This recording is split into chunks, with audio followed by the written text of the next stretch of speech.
Hello there, good afternoon and welcome to News Today. I am Emefa Akosia Adeti. We are coming to you live from our studios here in Kokomlemle, Accra, and also live on DSTV, channel 421 and GoTV channel 125. Coming up this afternoon, NDC dares former National Signals Bureau boss to name which opposition parties received the 8 million cedis to pay for election collation logistics and equipment as they deny receiving any money from the former spy chief. We have details as former board member of the National Communications Authority, Paul Adumatric, says he strongly pushed for the state to fund election collation logistics and equipment when he served on the NCA board. And as well, former Speaker Professor Michael Quaye calls for a court challenge of ongoing processes to potentially remove the Chief Justice. He describes the constitutional framework guiding it unfair, unjust, and a blatant abuse of the rights of the accused. To go into this matter and declare whatever has happened so far null and void, and then start open trial, because a Ghanaian's human rights are at stake. Many people who, if this is how a Chief Justice can be removed, will tell you, I'm not interested in the post.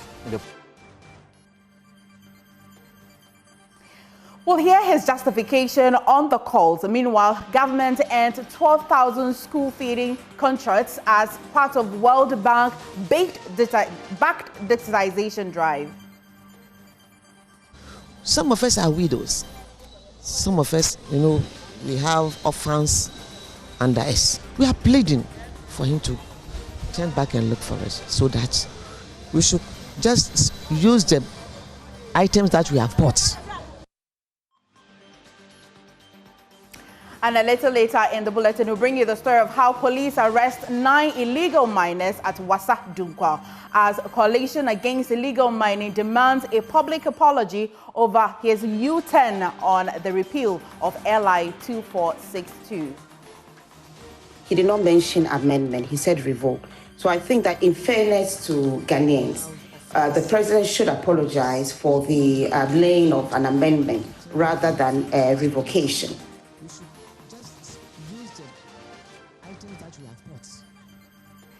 Meanwhile, armed thugs reportedly protecting illegal miners in Jimra forest in the Ashanti region have taken control of compartments of 28 and 29 of the forest. JoyNews, independent, fearless, and credible. Please stay for details.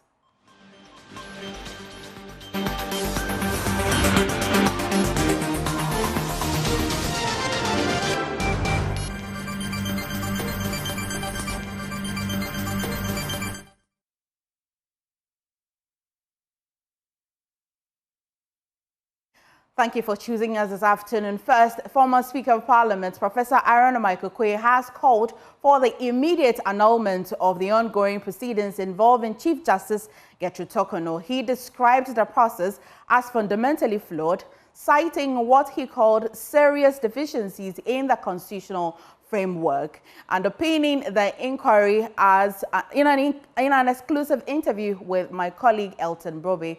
Professor Michael Quaye criticized the current constitutional provisions that allows this. If a disciplinary action is given against a messenger in the judiciary, he or she will be entitled to take the matter to the High Court when a decision is held against that person. And the Constitution says the person is also entitled to appeal to the Court of Appeal. And then you can take it to the Supreme Court. And furthermore, to the review committee of the Supreme Court. Right. But in this particular case, the person who is being tried in secret cannot even appeal. So let the world see it once and for all. It is a very, very important jurisprudential and human rights issue. Nobody wants a star chamber court. Nobody wants secret trial. Even in our traditional system, which is guaranteed by this constitution, our traditional law, customary law, and so on, that customary law, whether the case is a FISM, that is a small family case, right, or it is Oman Sem, that is a proper national or village or town matter. The trial must be held in public. And on certain days specifically set, and people can come and listen. Some people go to the court just to pass time. You know that? To go and hear cases. A person is entitled to hear cases in court. In this case, it's even unclear whether the committee has started work. It's unclear whether the suspended CJ has appeared before them. But it's not too late to make changes. I think it shouldn't be too late. And whatever has been done up to this stage, the Supreme Court should be able to go into this matter and declare whatever has happened so far null and void, and then start open trial. Because a Ghanaian's human rights are at stake. And it's very, very important. And that is why, look, there are many people who, if this is how a Chief Justice can be removed, will tell you, I'm not interested in the post. In the post? Oh, no. Prof, indulge me. It will happen. Indulge me, and let's spend some time on this matter so that the understanding is clear. If this is how a judge can be, of the Supreme Court, can be cocooned into some room, 5 people, nobody can see some, nobody can hear some, and then after somebody will come and tell this is the verdict. There are many people I respect strongly in the bar, at the bar, and at the judiciary, who will say no. This is a very important point. It's an important point. We will be destroying the judiciary if you go this pathway.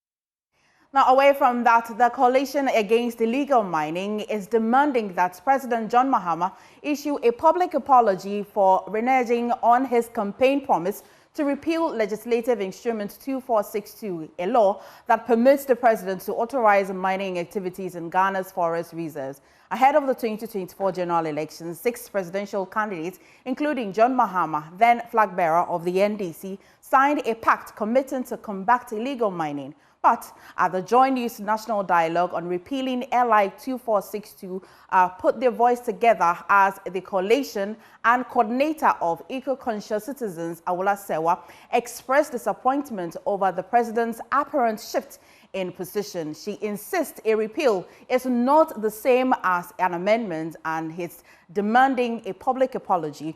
We'll hear from her shortly, but first, here is President Mahama announcing plans to amend the Minerals and Mining Act during his 120-day social contract address.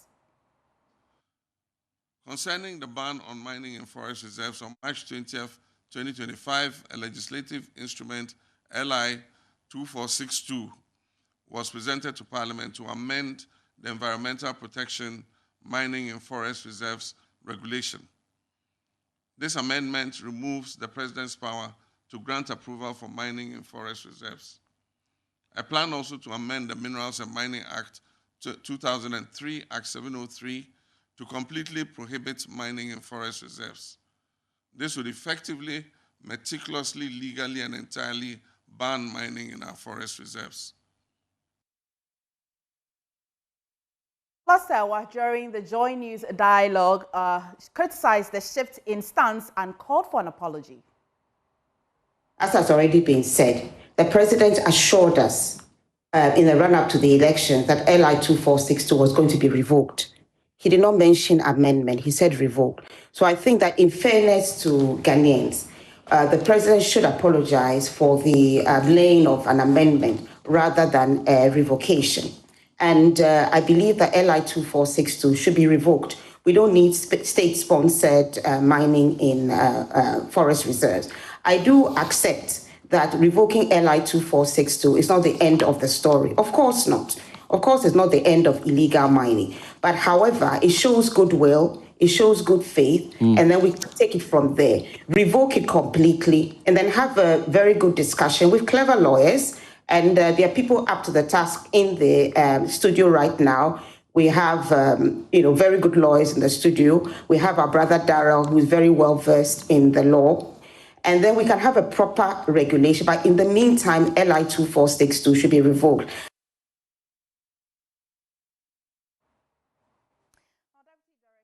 Ghana Dabosu also weighed in, describing the president's decision to amend, rather appealing than to repeal the act as complete departure from his original commitment.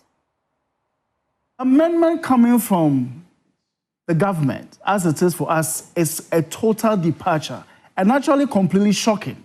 Because when we were on the streets, when we were everywhere campaigning and engaging through policy frameworks and dialogues, they were with us, standing with us and rallying behind us and moving with us on the call to actually repeal this LI. Countless occasions on record. So for them to turn around and make certain excuses, I see them as excuses to amend, does not really satisfy the political promise that was made. We have seen that there are some nuances that is emerging, and I think I must say that we are suspecting that those nuances and possibly the fact that somebody is concerned that because at the time they were then the chairpersons of the committee that really passed the LI, now that they are in government, they don't want to see that LI go and say, okay, you knew this, so why are you now saying it should go? That means you didn't know what you were doing. Meanwhile, environmental journalist and JoyNews editor Erastus Asare-Donko cautioned that repealing any law without consistent enforcement will make little difference in the fight against illegal mining. Repealing this LI without the requisite enforcement, strict enforcement of the laws, we'll be back to zero. Mind you, all these areas I have mentioned, the invasion of all these forests, we are not talking about legal mining in those forests. We're talking about illegality. Yes. All these invasions are illegal. They don't have any license. They just want to go in there with excavators and destroy the forest for gold. And many of them, the gold goes directly into their individual pockets. The nation doesn't benefit from it. We don't get taxes. We get nothing. And they leave the liabilities, the pits and gullies. And do you know how much it costs to reclaim an acre of land? Away from that, the governing National Democratic Congress, NDC, is challenging former National Signals Bureau boss Kwabena Edu-Buahene to name the specific opposition parties he claims received more than 8 million cedis in 2024 for election collation logistics and equipment. In a memo addressed to the National Security Coordinator, Edu-Buahene accused the Attorney General of pursuing a malicious prosecution against him. He maintains that the 49 million cedis he's alleged to have misappropriated were actually spent on covert national security operations. While he does not directly name the NDC as a recipient, the party has categorically denied receiving any such support. Dr. Rashid Tetteh, Deputy Director of Elections and IT for the NDC, insists the party has no ties to the funds in question. And we will not allow an illegality to be perpetrated on the good people of Ablekumanov. Dr. Computer, you're saying on authority that you are not willing to go to the table for a confirmed date to recollate the results, except a decision is made to rerun the elections. You are not open to recollation of the results. That's your point on authority. Yes, our point is that we will not accept scanned copies of MPP to be used as a recollation point. That is the problem. That is the EC doesn't have the document to do recollation. They are relying on our opponent's scanned copies to do recollation. Is that what the CI-127 says? Right. CI-127, there's nothing like that in the CI-127, of which the Electoral Commission is supposed to use to conduct the elections.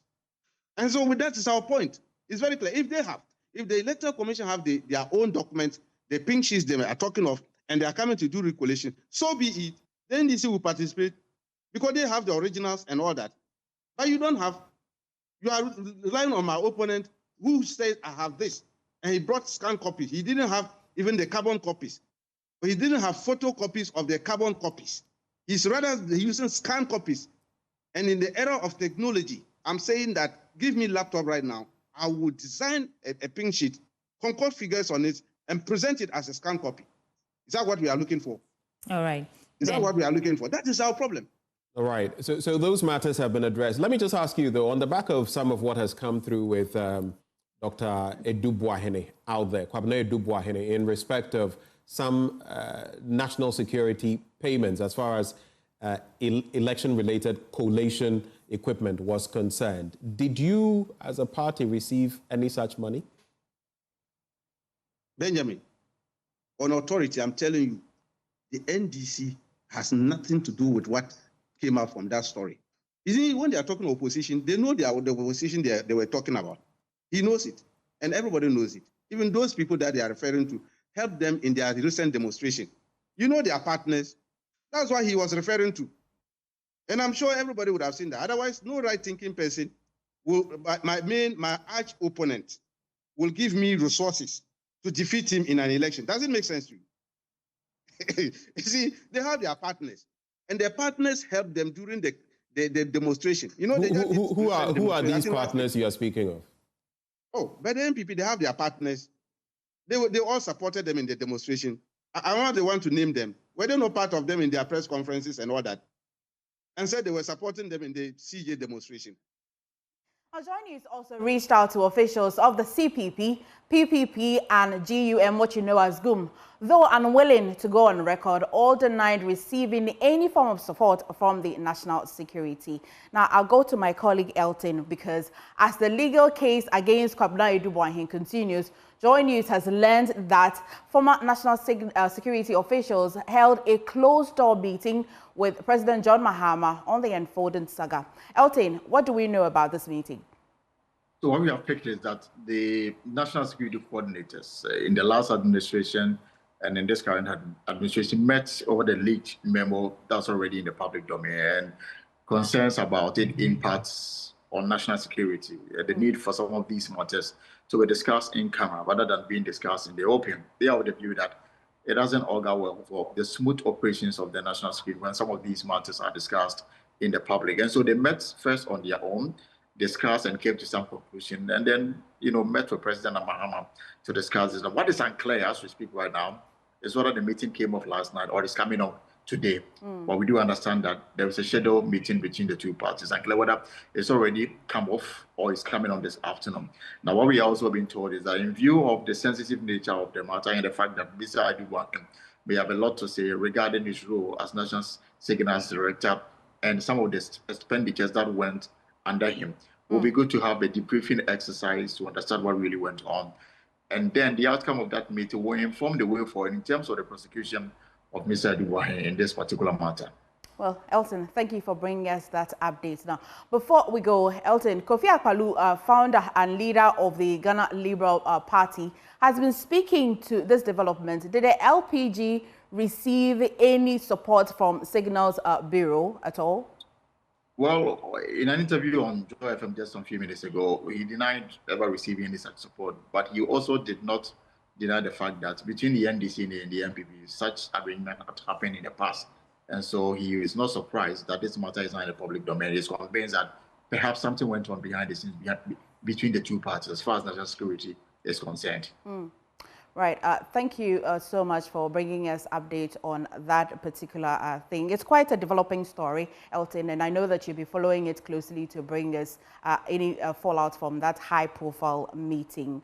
You're watching News Today, but we'll bring you a lot more in the following. Please stay with us.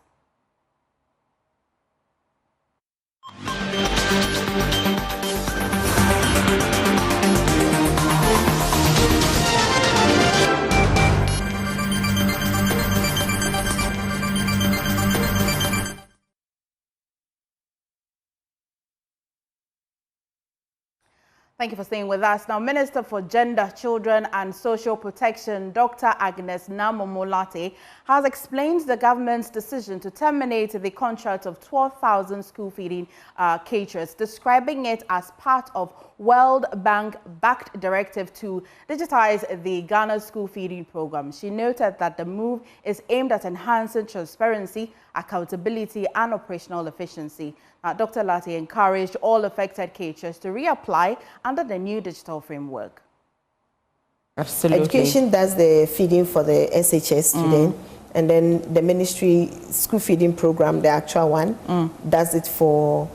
so the education one is part of the free SHS one hot meal. Okay. And then the Ministry one is the main school feeding program. And so in the first place, the caterers didn't have any formal contracts.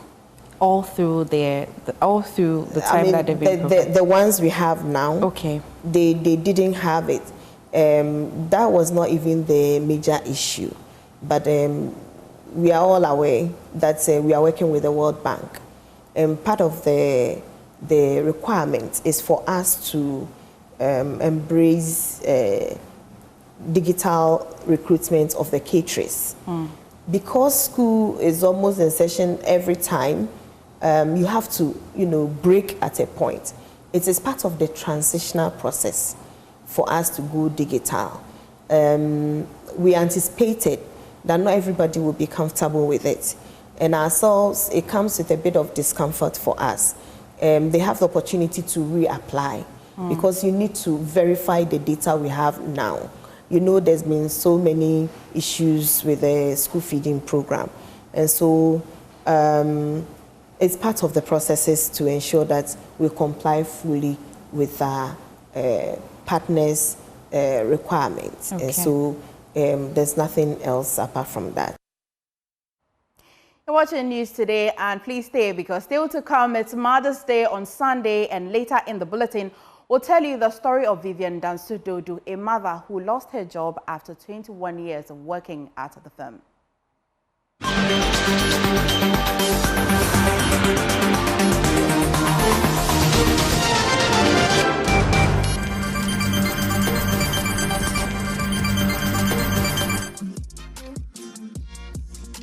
Welcome back to News Today. Now, Jimra Forest in the Nkaria Forestry District of the Ashanti region is under siege by illegal miners. Since the beginning of the year, Forestry Commission officers have been prevented from accessing the area by armed thugs, providing security for the illegal miners. Nkaria District Manager of the Forestry Commission, Ibrahim Aisel, reveals an attempt made in January this year to drive out the illegal miners was unsuccessful. Nana Ojima has more in the following report.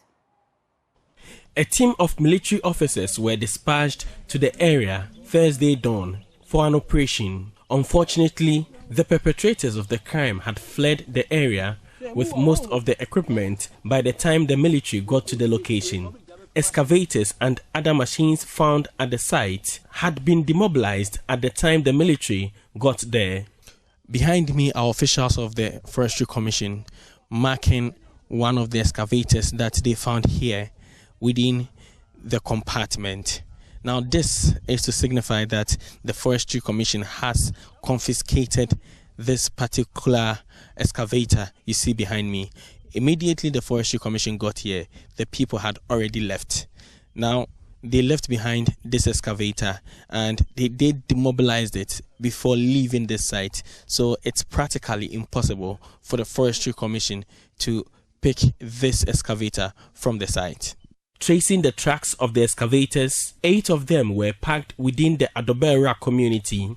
Huge tracts of forest cover have been destroyed by the activities of the illegal miners. Most of the vegetative cover is destroyed and land dug out haphazardly in the search for gold. An established plantation of the Tepa sawmill, a private company, is among the areas affected by the illegal mining activity. At the time of the visit, some of the trees in the plantation were harvested by the owners, but the majority were destroyed. Mr. Abraham Aisel is a Nkaria District Manager for the Forestry Commission. In fact, it is a great loss because for you to establish 1 hectare of a plantation, 1 hectare, if you were able to plant by 3 meters, you are going to, plant about 1,111 seedlings. And so you start from site, you start from even demarcation, which involves labor. You prepare the site, after which you need to peg and plant. All is about labor and even the cost of the seedlings. For you to do all these activities and then you wait, you tend or you nurture the trees to maturity in a period of like 17 years. It's a whole lot of money. If you want to quantify, it's millions of Ghana cedis, and that has been pulled down. The river Pumpuni that flows through the forest is destroyed by the miners. The river, which served the needs of the farmers, is now silted due to the activities of illegal miners. Mr. Aisel again. the destruction of the plantation and the whole forest ecosystem has lost its resilience and health.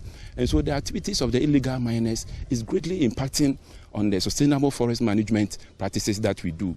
It has now gone beyond forestry. It has become a security matter, because you, as a forest officer, you come to the field, you don't have even a catapult to protect yourself. But these illegal miners are protected by heavily built and weapon-wielding attacks. And so assessing this place has become very difficult without the assistance. In fact, today that we are here, but for the intervention of the military, there is no way you can assess this place. Intermittently, the military has supported the Commission in its operations at the Forest Reserve. In 2 separate operations assisted by the military, 9 excavators were confiscated by the joint teams. To claw back the Forest Reserve, the Commission in the Inkaria district is calling for the military to be stationed in the area. Clement Omare is regional manager for the Commission. It looks as if, like we are here today, as soon as we finish the operation, we will go back to our various stations and they will come back. So if you have a standby or a permanent people here or the military here, it will help us.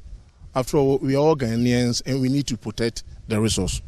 So I will endorse his recommendation that we should have a permanent military presence here. According to the Forestry Commission, persons in the fringe communities of the forest, traditional authority and security agencies will have to play a part in the protection of the forest reserve. For Joy News, Nana Jimra in Carrier. Now, still on illegal mining, the Ghana Police Service continues its crackdown on illegal mining with the arrest of 9 suspects allegedly involved in mining activities along the main road leading to Dunkwao Township in the central region. During the operations, 4 excavators, 3 power generators, 5 pumping machines and 5 motorcycles were seized. Acting on intelligence, the Special Police Team Against Illegal Mining, led by ACPOL Eric Asiedu, head of Police Special Operations, stormed the site at Wasa Dunkwao. The suspects have been identified as Kofi Techi, 42 years, Evans Nkrumah, 39, Akayiribi Justine, 27, Nana Bediako, 27, Nanaya Boateng, 19, Sean Vitus, 21, and Gideon Aswading as well, Asodina as 27, Atanga Samson, 27, and Yause, 30-year-old. Now, over the past month, the team has been conducting raids across illegal mining hotspots in the Sambraboy enclave, targeting operations that pollute the Tano River and its surrounding forest reserves. Now, away from that and maybe still on mining, many describe him as a transformational leader. He stayed the Ghana Boundary Commission from the veranda of his house at Bema Camp, and today that institution has become a force to reckon with, mentoring other boundary commission across Africa. That's the story of the outgone Commissioner General of the Ghana Boundary Commission, Major General Emmanuel Kotia. As a handing over ceremony held in his honor, he urged the Commission to maintain continuous inspection of the Ghana-Côte d'Ivoire maritime boundary, which was ruled in Ghana's favor in the 2017 ILO case. Reflecting on his turn-up, he noted that numerous border disputes with neighboring countries were amicably resolved. However, he pointed out that the maritime boundary issue with Togo remains unresolved.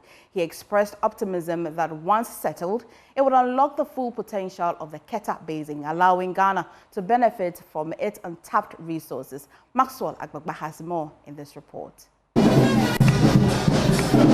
Major General Emmanuel Kotia at an event marking African Union Border Day organized in collaboration with Côte d'Ivoire. He proceeds to plant trees, something he's deeply passionate about. What began from his veranda at Bema Camp has now grown into the Ghana Boundary Commission. Under his leadership, it has earned recognition across the continent, mentoring several African nations seeking to establish or strengthen their own boundary commissions. He shares the story of how it all started. In a more humble way, I started operating from my veranda in my house at Labadi Villas in Bema Camp.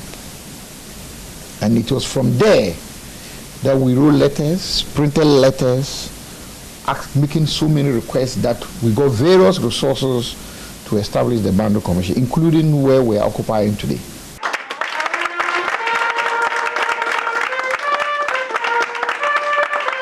Here at the conference room of the Ghana Boundary Commission, staff and friends have gathered as he officially hands over to Brigadier General Anthony Ntem. Workers praised his dedication to the commission. Major General Quaye emphasizes the critical role of the Ghana Boundary Commission in maintaining peaceful relations with neighboring countries. He recounts an incident where Ghanaian security agencies accidentally strayed into Burkinabe territory but were quickly corrected thanks to the Commission's timely alert. In the Bongo district, in a border town called Namo, where we went, we realized the Ghana Immigration Service had constructed a building in Burkina Faso territory. So when I asked them, when we went there, I asked them, they told me that they didn't really know where the demarcation is. The advice to all security agencies who operate along the boundary is that once you are going to do any construction, you need to, along the boundary, you need to defer whether Ghana Immigration, Customs, or the Ghana Armed Forces, defer to the Ghana Boundary Commission. He's urging the new administration to continue regular inspections of Ghana's western maritime boundary with Côte d'Ivoire. In 2017, the International Tribunal for the Law of the Sea (ITLOS) ruled in favor of Ghana in a long-standing maritime dispute. For the very first time in April, we were able to convince the Ivorians for us to do a joint inspection. Otherwise, we were going alone. Oil exploration companies can stray their way either into Côte d'Ivoire or into Ghana. Fishing activities can stray. So there's a need for us to continue with this inspection regularly. Reflecting on his tenure, Major General Quaye notes that many border disputes with Ghana's neighbors were resolved under his administration. The remaining issue, he says, is the maritime disagreement with Togo. He remains optimistic that a resolution will open up the Keta Basin for national development. We have been able to resolve so many petty disputes along our international maritime and land boundaries. However, one of the key outstanding disputes to resolve is the Ghana-Togo maritime dispute. I want to say that that issue has been escalated to the level of the head of states. And probably there may be meetings to be able to resolve it at that level.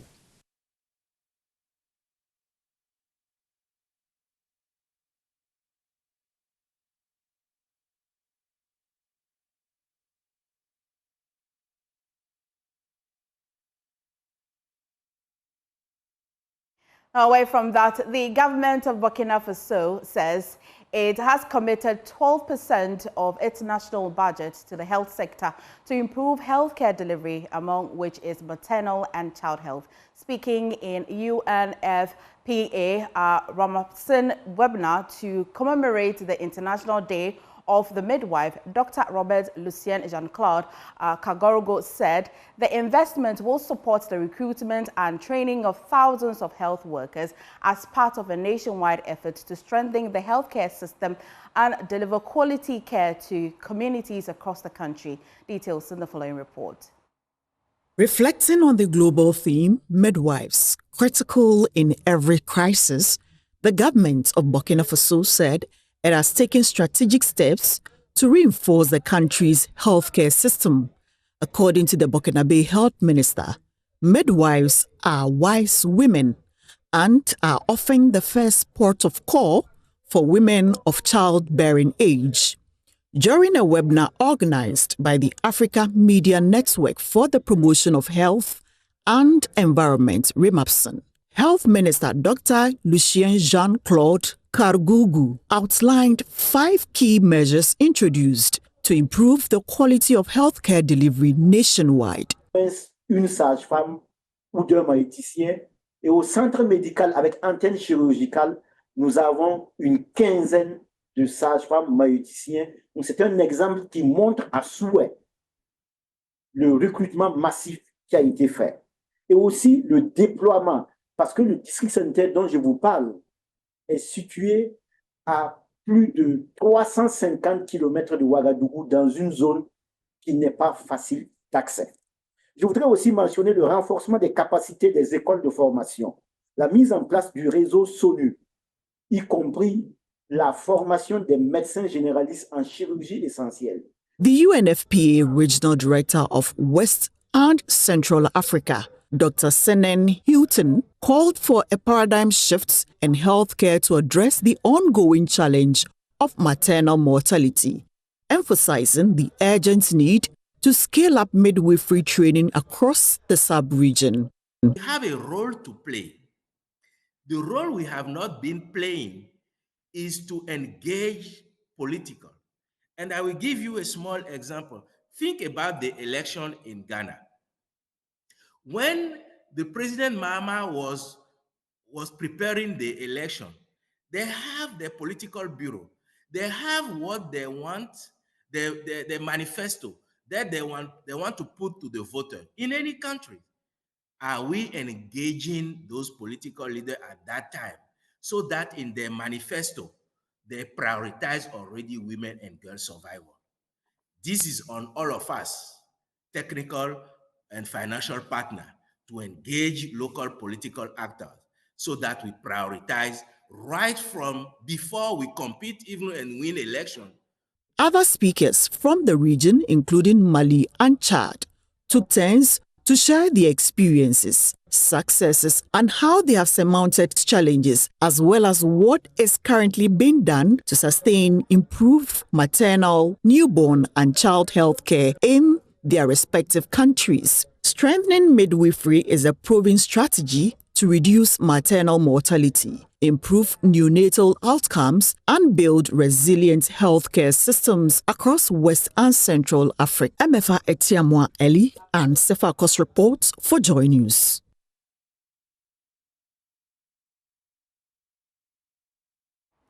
Away from that, she lost her job after 21 years of working at a firm, working her way through the top. Then she lost her son, whom she prayed and hoped for after having 3 girls, Vivian Dabosu says. But for the support system she had, she could not have gotten back up on her feet. In the first Joy News series on celebrating motherhood through this month of May, Hannah Odame puts the spotlight on this mother of 4 whose strength is demonstrated by her unwavering devotion to her family. During her national service days at the University of Ghana, Mrs. Dabosu would go share application letters at break time and sometimes when she closed from work. After several rejections, she had 1 yes. So the same way, I sent one to Shell. And, you know, I built 21 years. 21 years, rising of to family the top. there, yes, you can imagine. And then, you know, one day it just cuts off like that. And I wasn't too happy though. But, you know, for a Christian, you always have to believe in yourself and you should always know that your steps are ordered by God. So I thought, okay, so if work is not there, church is there. So I occupied myself. I had a lot to do at church. I had a lot to do for God. And 2019, I have to move to Go Energy. The mother of 3 girls was hoping for a boy.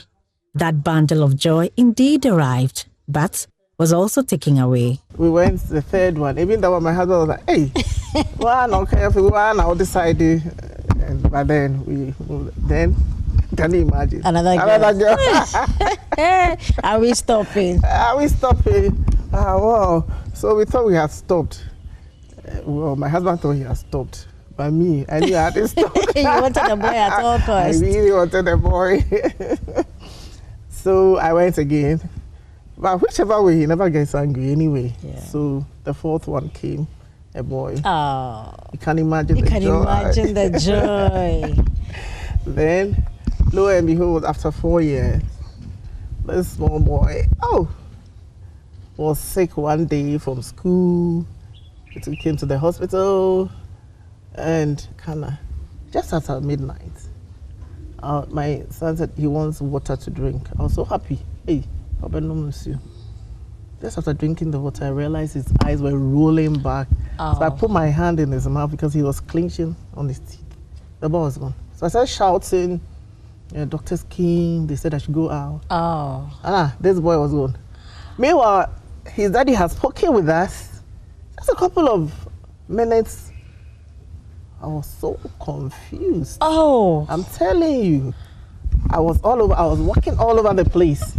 They were calling me. I was even, I was moving, pacing from one place to the other in the hospital. Same year, however, she was restored. So I still held on to the faith. I still had hope. I said, God cannot leave me like this. And you see, somehow I got pregnant that same year. Wow. Yes. And I gave birth in December. That same year. That same year. God restored me. And I believe this is a testimony. Her son is now super proud of her. My mother is a really hardworking person. She's always out, and even despite that, she still takes care of us. That's how she was able to raise my sisters, my older sisters, to the best of her abilities, and now they're all succeeding with their lives. I love my mother so much, and on behalf of the Dansudodu family, I'd like to say thank you to her. Mrs. Dansudodu has changed jobs and is excited of all the challenges she's surmounted and continues to surmount. Life itself is a struggle. Combining everything. As a woman, you're combining home, you're combining work, you're combining church, and every phase and its issues. They started school at a point before we go to school.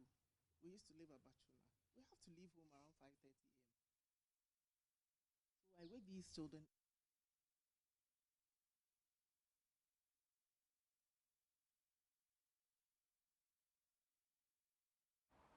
You're watching News Today. Time now for business, and Winston is on standby. Thank you. Now it's time for business here on JoyNews Today. My name is Winston Taki, and out of our first business story. The Dean of Accounting and Finance at UPSA, Professor Isaac Boydi, has raised concerns about the ongoing tax revenue leakages in Ghana, warning that they threaten government development effort and fiscal stability. Speaking on behalf of the UPSA Vice Chancellor during a visit to the Gamanche, Professor Boydi said despite improvement in tax collection, enforcement and compliance gaps remain a major challenge. We have had a lot of issues in terms of our revenue. In Ghana, predominantly an informal sector. And therefore, some of these issues, we encounter them. How do we avert some of these challenges that we have? And what we do at the faculty level and the university, we are concerned about what is happening to our country, especially when it comes to leakage revenue. If you don't have revenue, you can't have expenditure. And we want to do this program on the 19th of May. In view of this, we decided as overlord of this, of the land, it is important that once we are going to have a national conversation, we can't do this without coming to see you, ask for your blessings, and officially invite you to chair the program for us. On the basis of this, we decided delegation from the university to come. First of all, to greet you and also to extend our invitation for you to attend our program. That's the reason why we are here this afternoon. Thank you very much. Away from that, in a bid to promote gender inclusivity and empower young women in the construction industry, Coral Paint Ghana has successfully concluded a one-month intensive painting training session dubbed Women in Color to provide young women with necessary skills, set and enhance their finances. Here's more.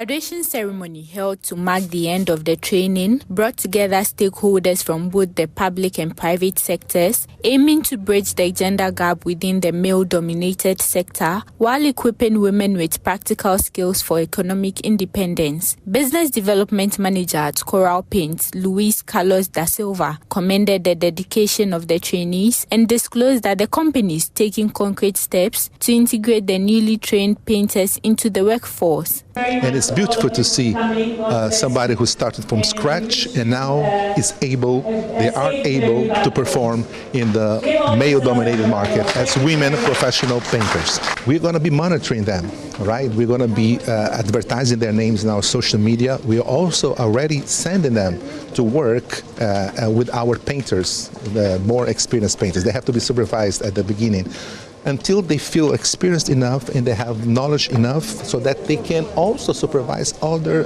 people that are going to work for them. Chief Director at the Ministry of Gender, Children and Social Protection, Dr. Afisa Zakaria, called on other organizations to emulate the example by creating initiatives that offer young people, especially women, the tools and opportunities needed to thrive. She applauded Coral Paints for its inclusive approach to youth empowerment. I'm calling on other organizations, the private sector, to come on board. Once we reach out to the vulnerable, and they take up the mantle to help develop this country, we shall move very far. And these women we've seen, they are 18 in number, and 18 of them, you can imagine what they are going to do. And also the stereotype about woman, you cannot do this, a woman cannot do that. This will serve as an example. A participant from the Women in Color shared her experience. Coral Group Ghana has been very helpful to us from day one. They've been so hospitable, so serviceable. Throughout our learning, they've made the environment very conducive, very practical in everything we do. And I say thank you to them. The training program is expected to not only enhance the employability of the participants, but to make them financially independent. We have more business update for you on the marketplace at 1 p.m. That's all. Up next is sports.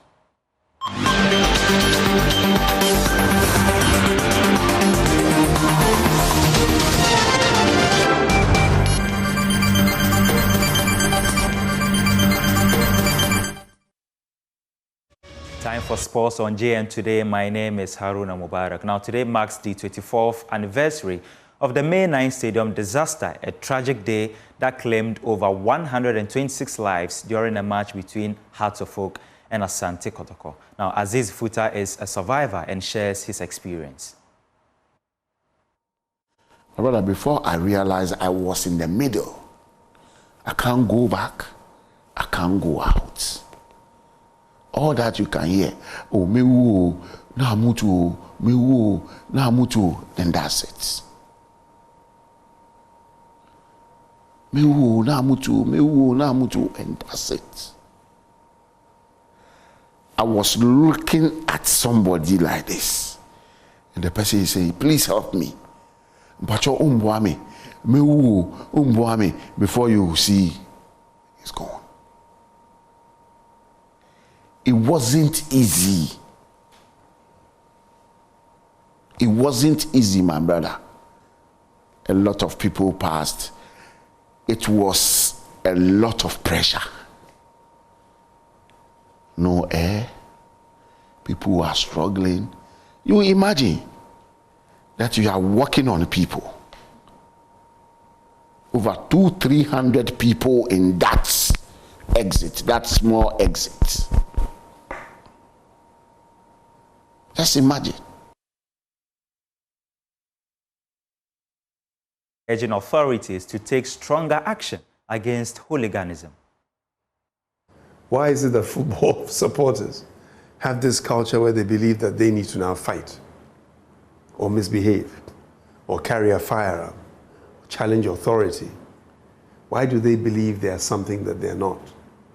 So the cultures themselves have to change.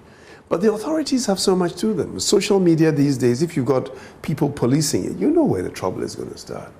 If your circles and chapters and supporters groups are on the ground, they will know exactly how these things have got to start. And I think between the FA and the Ministry and National Security, there needs to be less, we are going to set up this committee and get people who are going to do things. Because we like that thing in Ghana. If you can get a committee and put people on the committee and then meet again. We need people who are going to take action.